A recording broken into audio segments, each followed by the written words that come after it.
Listen up, get ready, I'm not gonna take no more. There's a revolution, a revelation going on in my soul. Buckle up, get ready, we're not gonna sit back. Welcome back to Live from the Heartland for the week of January 10th. And those of you who are regular listeners to the show know that we've had the next two guests on, and they are Nathan Smith and Kristin Abhalter, and they are the co-founders of Rome and Susan Gallery over on Loyola Avenue here in Rogers Park, right near Loyola University. And they were part of a complex of businesses in that neighborhood that included Archie's Cafe, and the landowner turned out to be Loyola after a series of events. And they decided to evict everybody except Rome and Susan Gallery, which has a longer lease. And we really are disappointed in the way Loyola came off on this. We feel like, we talk about culture in our neighborhood. We talk about being an arts destination. We had a place that really was vibrant, particularly Archie's, but with the other units around there. And unfortunately, Loyola, as part of their future plans, have been buying up property and tearing down and leaving them empty. So with all that said, rambling on, let's have the two people who really know the deal, Nathan Smith and Kristin Abhalter, and you could tell us about the status, a little bit of background, and then perhaps we'll have a chance to go on to other things in the neighborhood that you're aware of. On your mark, get set, go, and good morning. Good morning. Good to see you, Michael James. We're really sad about the displacement of, I guess, like the unnecessary displacement of the residents and businesses in our building.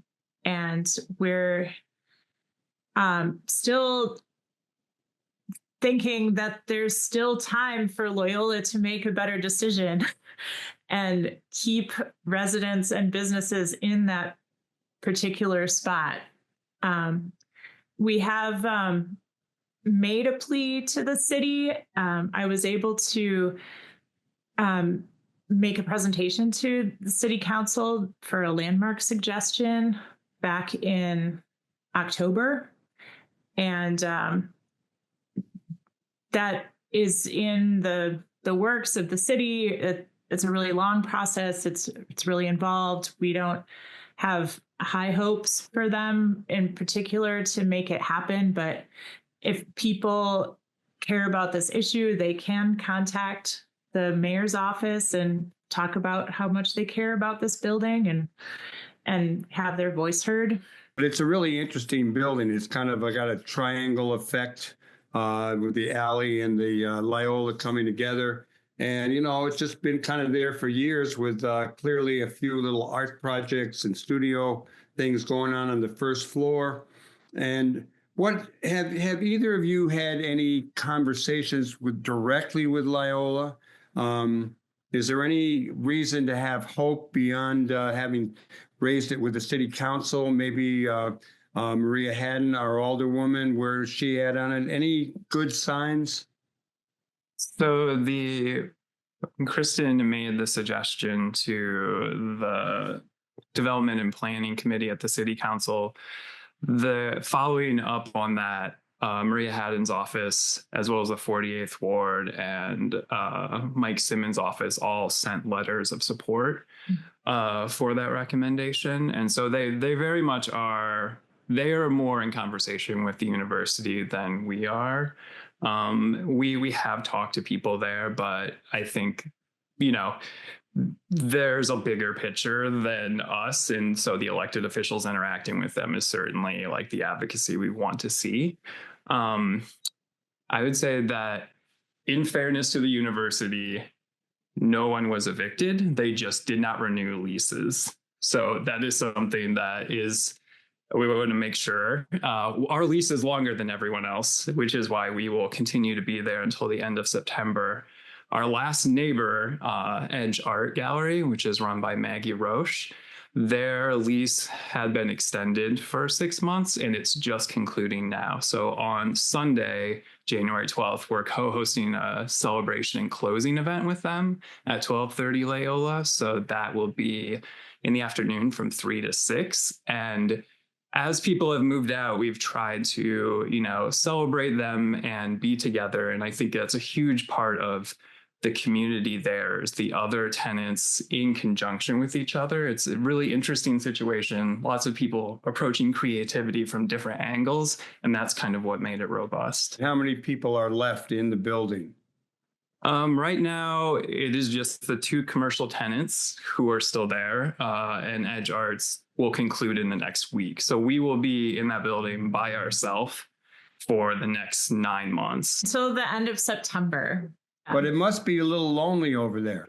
It's lonely and discouraging. And we're just like, why?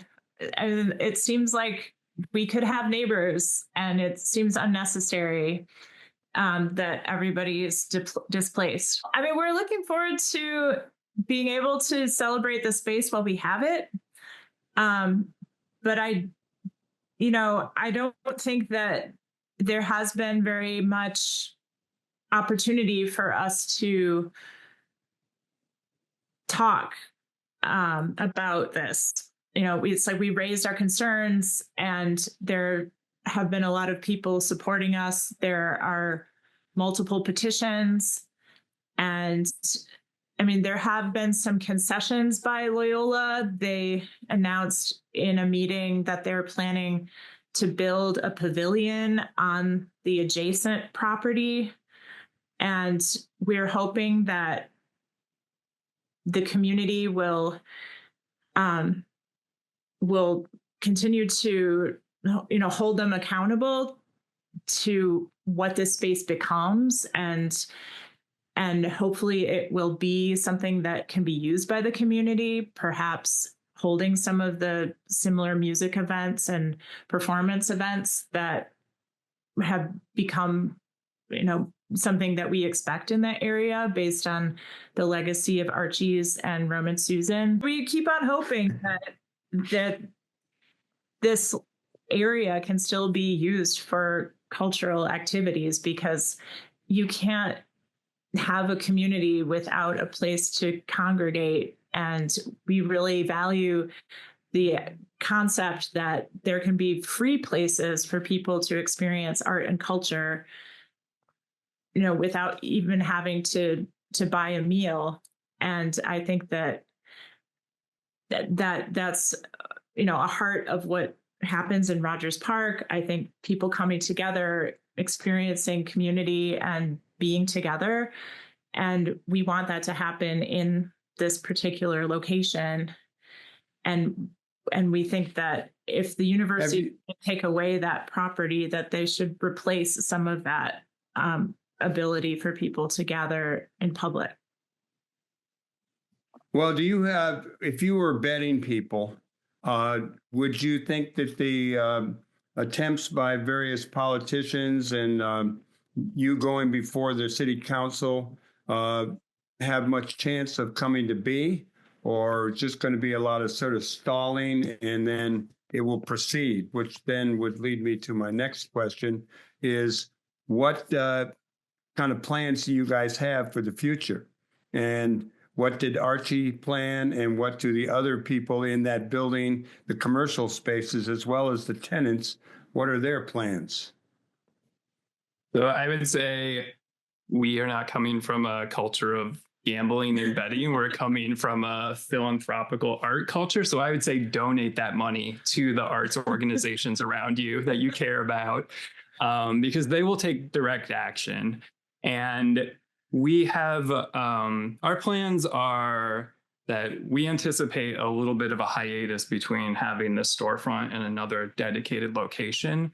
But we have, for the past 10 years, been working in collaboration with a lot of other spaces that already exist to provide programming. And we're excited about a lot of those things. They're sort of running concurrently right now. But when our storefront lease is over, we are going to focus on those in the short term while we figure out the long term. And a few of those are like, for example, we did a reading with you, Michael, at Burger Park, where we have an ongoing partnership. called Movement Studies, which presented the book launch of Rising Up Angry's photo book, which has just been republished, I've been told, or reprinted. We have monthly events in Burger Park. A project that was happening there called Fruitus is moving to the ICA building in Uptown, where we have an office space now. And that is being supported throughout the year by the DCASE Neighborhood Access Program. So it'll provide Spanish language art and literature events at the corner of Lawrence and Sheridan in the ICA building. And another ongoing project we have is called Navigations, and we commission artists to make work in and about public space. So a lot of them are different kinds of guides to different parts of the city. Most recently, a project by Jian Lee had some signs posted in Burger Park, in Belmont Harbor in Lincoln Park, and 31st Street Beach, sort of highlighting their project Shoreland, which talks about the landfill that creates the current shoreline in Chicago. And they're permanent markers in the park that anybody can access with their smartphone. They can read the signs and then they can access the audio works with their phones and have their own experience in the park and learn about the landfill and its sort of like place in history. So for us, we have 101 things going on outside of our storefront. We really love our storefront, and we think that that kind of culture is really valuable to any neighborhood because it's just there, right? You don't have to know anything about it. You just encounter it, and that is the sort of opportunity we're going to try to keep providing for our artists and support other artists who are doing that kind of work around these neighborhoods. We can't speak for anybody else. Well, that's good. I'm glad you have a footprint that goes beyond just Rogers Park, but we would like to keep you in Rogers Park, and ideally, we'd like to keep you over on Loyola Avenue. Yes. And come visit over the next couple months. We have two great exhibitions coming up. One is called You, of Course, by painter Kevin Stewart, who makes beautiful, colorful, figurative paintings. And we also have a show coming up called Expectancies, or The Expectancies, by Liz McCarthy. And it's all ceramics work that is based on, well, Liz makes giant sculptures and small sculptures, and these are babies. And some of their sculptures function as whistles. So they will perform their sculptures and make sounds with them as well. So these two shows come in short succession, and there will be lots of programming around them. So there's one opening on January 18th from 4 to 7, and another one on Saturday, February 8th from 5 to 8. But if you follow us at romansusan.org, you can see when our open hours are and when we have other events associated with these particular. And one last time, what is the event this Sunday, which would be the 12th? Yeah, so it is, there will be a performance by Brad Robin, who is a pianist and artist, and it's at Edge Art, which is 1230 West Loyola Avenue, Sunday from 3 to 6. We'll also be in our storefront putting up a show, so you can get a preview of Kevin Stewart's upcoming painting show and see a little behind the scenes if you want to drop in on us too. But we'll be in both places. Mm-hmm. You've been a wonderful addition to the neighborhood, and one way or another, I know you'll still have things going on in the neighborhood. And as to Loyola, you got to be better around a lot of these issues. You could be. There's no need to rush this thing. You're not going to build on it. We do have a lot of love in some ways for Loyola, as well as we can get pretty PO'd at times. That's the way it is when a big institution's right in your own neighborhood. Let's all work together to make some culture better. Thank you, Kristin, and thank you, Nathan. And thank you, Roman Susan Gallery. And we'll be right back.